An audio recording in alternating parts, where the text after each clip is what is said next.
Oke, sebelumnya selamat pagi. Assalamualaikum warahmatullahi wabarakatuh. Om Swastiastu, Namo Buddhaya, salam kebajikan. Di sini kami dari kelompok 2 algoritma pemrograman akan menjelaskan tentang metode pengurutan penyisipan atau nama lainnya adalah insertion sort. Di mana ini akan kami jelaskan berenam, yang dimana kami akan perkenalkan diri terlebih dahulu satu persatu. Yang pertama, saya Maliki Surendra Mustafa dengan NIM 53. Dan ini ada Victoria Monica, Ihsan Damar, Adimas Ilham, dan Syarul Malim. Boleh teman-teman perkenalkan? Saya Victoria Monica dengan NIM 020. Perkenalkan, saya Ihsan Damar Sanabari, NIM akhir 80. Adimas NIM 011. Saya Ilham Farhan dengan NIM 70. Saya Muhammad Syarul Malim dengan NIM 014. Baik, sekian perkenalan dari kami. Kita mulai langsung ke presentasi, namun sebelumnya saya akan menerangkan secara singkat terkait peta konsep atau apa saja yang akan kami bahas dalam presentasi kali ini. Yang pertama adalah pendahuluan, di mana pendahuluan ini akan menjelaskan tentang sejarah. Singkat itu akan dijelaskan oleh teman saya Monica. Lalu metode pengurutan, di mana akan menjelaskan bagaimana metodenya, yang akan dijelaskan oleh teman saya Alim. Lalu contoh metode akan dijelaskan oleh teman saya Damar. Algoritma akan dijelaskan oleh Adimas. Program akan dijelaskan oleh saya sendiri. Dan akan disimpulkan oleh Ilham teman saya. Lanjut. Untuk sejarah singkat, pada tahun 1978, Brian dan Dennis Ritchie dari AT&T Laboratories mengembangkan bahasa B menjadi bahasa C. Bahasa B yang diciptakan oleh Ken Thompson sebenarnya merupakan pengembangan dari bahasa BCPL atau Basic Combined Programming Language yang diciptakan oleh Martin Richards sejak 1980. C++ adalah bahasa pemrograman komputer yang dibuat oleh Jan Stroustrup yang merupakan perkembangan dari bahasa C yang dikembangkan oleh Bong Labs oleh Dennis Ritchie pada awal tahun 1970-an. Bahasa itu diturunkan dari bahasa sebelumnya, yaitu bahasa B. Pada awalnya, bahasa tersebut dirancang sebagai bahasa pemrograman yang dijalankan pada sistem Unix. Pengertian bahasa C++. Borland C++ dan Turbo C++ adalah contoh media editor sekaligus sebagai compiler. Memasukkan data dan menampilkan data atau informasi merupakan tindakan yang sering dilakukan dalam pemrograman. Penampilan data atau informasi biasanya ditujukan ke piranti layar atau monitor, sedangkan pemasukan data biasanya dilakukan melalui keyboard.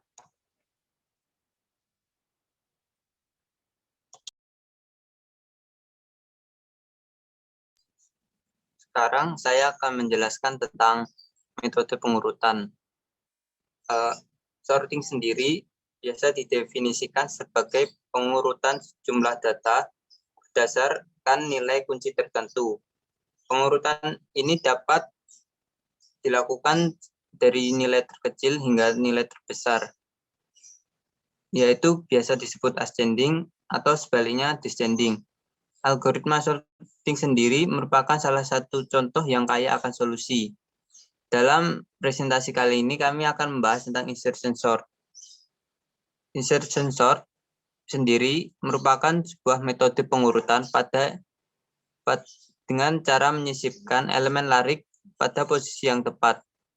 Cara kerja insertion sort pertama-tama dilakukan iterasi, di mana di setiap iterasi insertion sort memindahkan nilai elemen, kemudian menyisipkannya berulang-ulang sampai ke tempat yang tepat.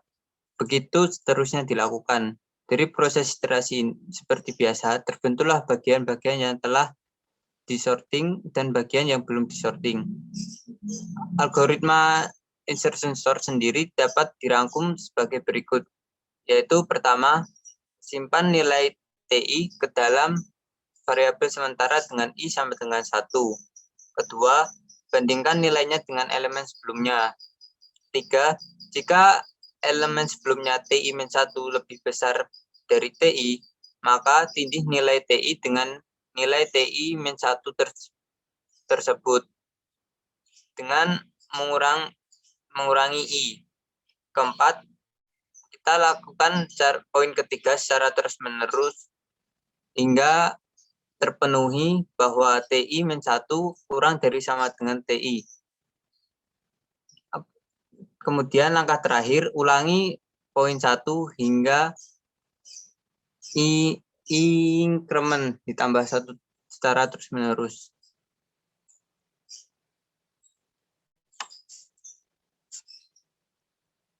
Oke, baik. Di sini saya akan memberitahukan tentang contoh metodenya. Pertama, kita memiliki sebuah barisan, yaitu berupa 29, 27, 10, 8, 76, dan 21. Seperti yang dikatakan oleh teman saya tadi, kita melakukan literasi dulu pada setiap barisan dan setiap angkanya. Lalu kita mengambil salah satu dari angka tersebut untuk kita sortir di awal, yaitu kita ambil L1 yang berupa 29. Otomatis, tidak langsung 29 akan berada pada urutan pertama. Kemudian kita ambil lagi angka berikutnya di kolom kedua, yaitu 29. Ini 27. Secara otomatis, angka 27 memiliki nilai yang terkecil, sehingga akan berada di depan daripada 29. Hal ini akan dilakukan terus-menerus sampai semua kolom yang ada pada literasi ini, pada baris ini akan terpenuhi semua. Lalu kita ambil contoh C, kita ambil 10, maka 10 akan berada di depan, sehingga nanti jadi 10, 27, 29. Lalu ada lagi 8, maka akan menjadi 8, 10, 27, dan 29. Lalu kita ambil lagi 7, 6, maka 76 juga akan berada pada dalam barisan. Lalu kita ambil lagi 21, maka bentuk barisannya akan menjadi 8, 10, 21, 27, 29, dan 76. Ini yang dinamakan oleh pengsortiran dan pengelompokan. Next.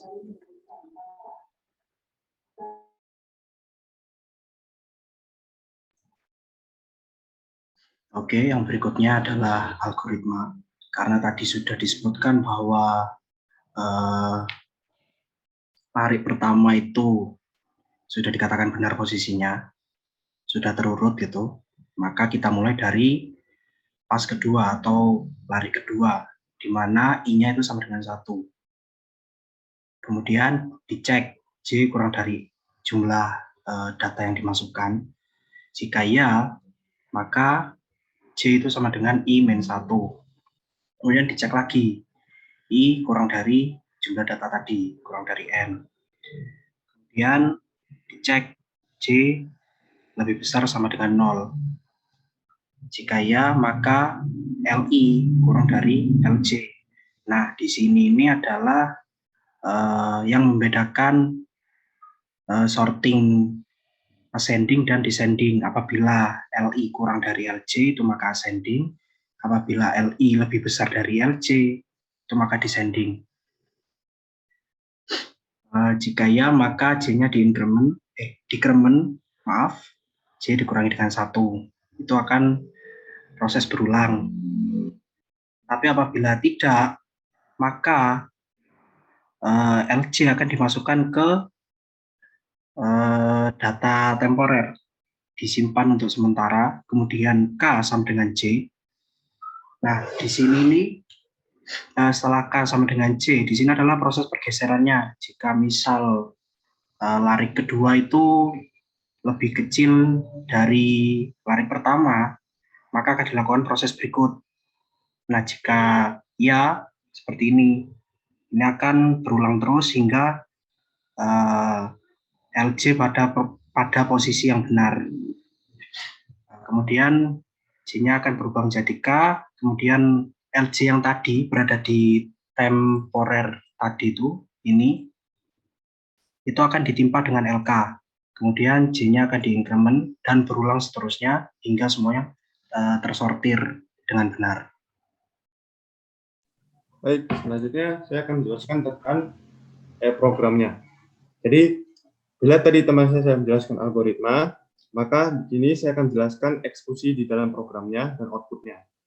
Oke, jadi pertama kita akan menggunakan program C++ dengan menggunakan bahasa C++ untuk menerjemahkan algoritma yang tadi dijelaskan tadi untuk mengeluarkan outputnya. Di C++ kita tentu di C++ sendiri kita tentu mengenal kalau di sini kita harus menginput atau memasukkan file header iostream dan sonio.h. Mana iostream sendiri berguna untuk fungsi-fungsi untuk memasukkan fungsi-fungsi cin, cout, dan void main. Namun untuk sonio.h itu untuk menginput fungsi-fungsi seperti get, dan clean screen, mana ini tidak ada ya. Maka setelah kita menginput dua itu, baru kita bisa mengakses semua fungsi yang ada di sini. Yang pertama void main, mana ini tentu kita memulai program ini semua dengan void main sebagai pembuka.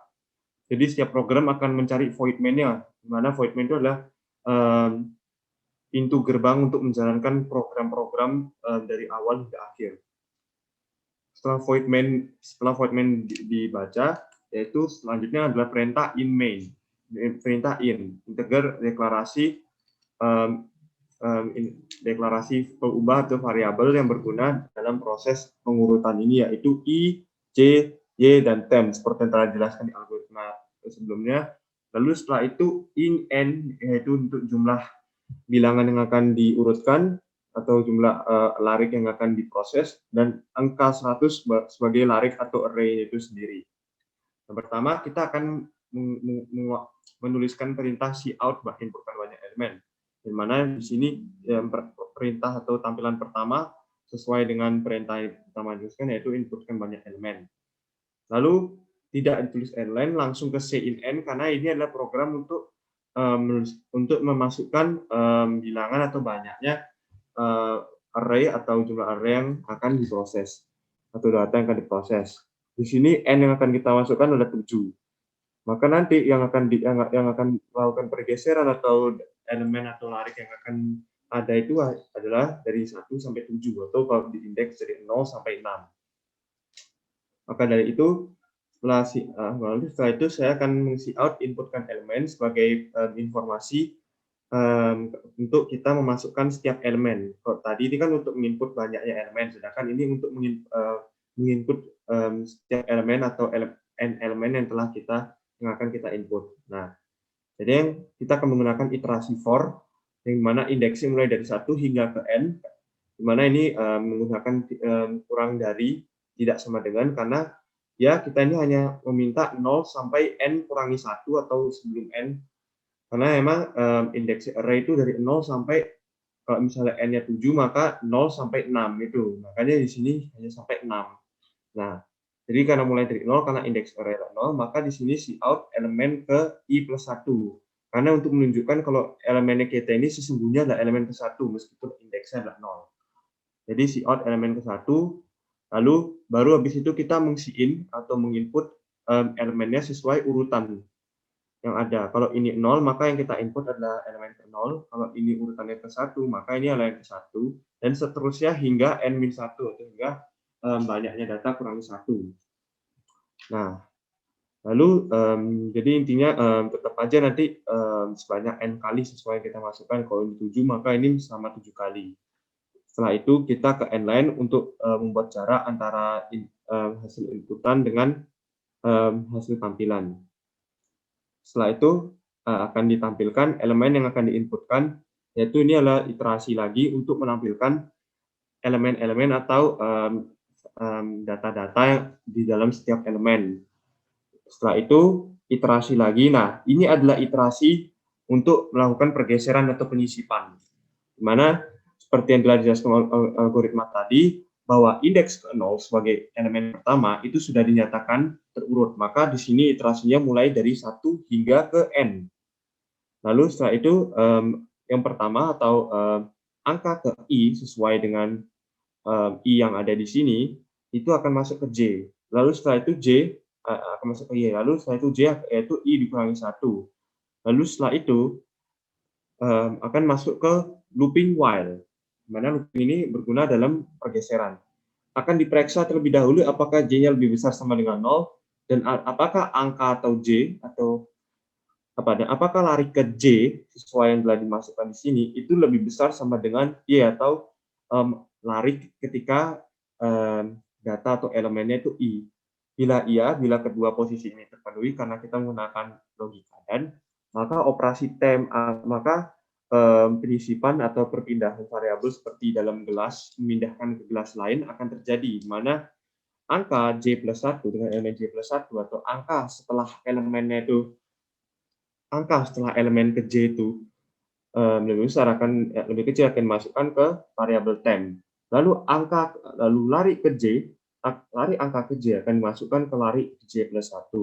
Lalu temp sendiri akan masuk ke lari ke J. Baru setelah itu ada operasi decrement atau J sama dengan J minus 1 hingga while ini terus hingga terjadi seperti syaratnya sehingga tidak terpenuhi. Baru setelah itu elemen terurut, karena ini akan berulang terus dalam for dan dalam while. Setelah itu data sudah terurut dan baru kita ke program terakhir, yaitu program untuk menampilkan elemen-elemen yang sudah terurut. Mana pertama kali kita mesti out dulu tulisan elemen yang telah diurutkan, baru setelah itu iterasi untuk menampilkan setiap elemen yang sudah diurutkan dari 0 hingga ke J atau 0 hingga ke N-1, yaitu sebanyak 7 kali kondisinya. Setelah itu akan tampil ini kan sebelumnya kan belum terurut. Nah, setelah diurutkan dengan ini, akan tampil ini, algoritma yang sudah terurutkan. Nah, setelah dari yang ini menjadi yang ini setelah diurutkan. Setelah itu, program selesai. Program selesai harus diakhiri dengan get. Mengapa demikian? Karena kalau kita tidak menuliskan program get di sini, get sendiri itu adalah program untuk di mana program itu akan lanjut atau akan berhenti setelah kita memasukkan enter di keyboard kita. Bila kita tidak masukkan enter, maka program tidak akan berjalan atau lanjut. Kalau kita tidak menggunakan get, maka ketika di awal kita memasukkan input atau kita menjalankan salah satu atau kita mencet enter di salah satu program di awal, maka yang terjadi adalah program itu langsung mati atau program itu langsung flash, selesai begitu aja. Padahal semua operasinya itu belum selesai. Seperti kalau kita tidak pakai get, maka kita hanya sampai ke input banyak elemen, kita masukkan elemennya, kita pencet enter, programnya langsung mati. Atau mungkin saja di sini programnya langsung mati. Maka dari itu sangat penting kita memasukkan get. Demikian dari program dan output yang sudah saya jelaskan. Mohon maaf apabila kecepatan. Selanjutnya akan dijelaskan oleh teman saya Ilham.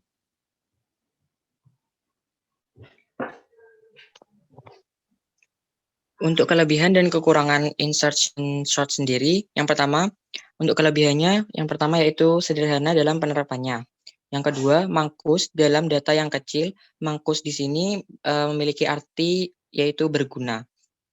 Nomor 3, jika list sudah terurut atau sebagian terurut, maka insertion sort akan lebih cepat dibandingkan dengan quick sort. Yang keempat, berguna dalam data yang sebagian sudah terurut. Yang kelima, lebih berguna dibandingkan bubble sort dan selection sort. Yang keenam, loop pada insertion sort sangat cepat sehingga membuatnya salah satu algoritmanya pengurutan tercepat pada jumlah elemen yang sedikit. Yang ketujuh, stabil. Untuk kekurangannya sendiri, yang pertama, banyaknya operasi yang diperlukan dalam mencari posisi yang tepat untuk elemen larik. Yang kedua, untuk larik yang jumlahnya besar, ini tidak praktis. Yang ketiga, jika list terurut terbalik sehingga setiap eksekusi dari perintah harus memindai dan mengganti seluruh bagian sebelum menyisipkan elemen berikutnya. Yang keempat, yaitu membutuhkan waktu pada data yang tidak terurut sehingga tidak cocok dalam pengurutan elemen dalam jumlah yang besar. Next.